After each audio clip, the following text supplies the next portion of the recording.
চালের বাজার অস্থির বগুড়ায়। বোরো ইরি মৌসুমের চাল বাজারে পর্যাপ্ত রয়েছে। শীঘ্রই বাজারে আসবে আমনের চাল, তারপরও দফায় দফায় বাড়ছে দাম।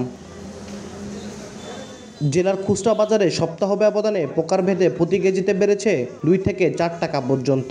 গত সপ্তাহে কাটারি প্রতি কেজি 66 টাকায় বিক্রি হলেও চলতি সপ্তাহে বিক্রি হচ্ছে 70 টাকায়। একই অবস্থা স্বর্ণা মিনিকেট, নাজিরশাহিল সহ অন্যান্য চালের। খুচরা বিক্রেতারা বলছেন, চালের সরবরাহ স্বাভাবিক থাকলেও মিল মালিকেরা পাইকারি বাজারে দাম বৃদ্ধি করেছেন। আর বারবার চালের মূল্য বৃদ্ধিতে ক্ষুব্ধ ক্রেতারা। ধান ফুরাই গেছে, ধানের দাম বাড়ছে, বিধায় চালের দাম ওই মানে পাইকারি বাজারেই কেজিকে 1 থেকে 2 টাকা বাড়াই দিচ্ছে। একমাত্র বাড়ার কারণ হচ্ছে যে আমরা বড় বড় ব্যবসায়ী সিন্ডিকেট, এই সিন্ডিকেটটা ভাঙতে পারলে মনে হয় জিনিসের দাম কমে যাবে। গরিব মানুষ আমরা মনে করো দিন মজুরি কাজ করি, মনে করো কিছু কমলে অবশ্য আমাকে সুবিধা হয়েছে।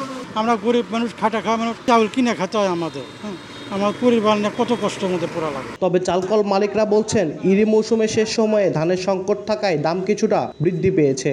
আমন ধান বাজারে আসতে শুরু করলে দাম কমবে বলে আশ্বাস তাদের। বাজারে ধানের কিন্তু আর আমদানি নাই, লেবারদের টাকা দিতে হচ্ছে, লেবার টাকা বাটি দিতে হচ্ছে। এখন একটু চাউলের দাম বেশি, 2-4 টাকা বেশি। তার মধ্যে মোটা চাউলের দাম একটু বেশি, কারণ মোটা চাউলের কোনো আমদানি নেই। কৃষি বিভাগের তথ্য মতে চলতি আমন মৌসুমে চাল উৎপাদনের লক্ষ্যমাত্রা ধরা হয়েছে 5,98,316 মেট্রিক টন।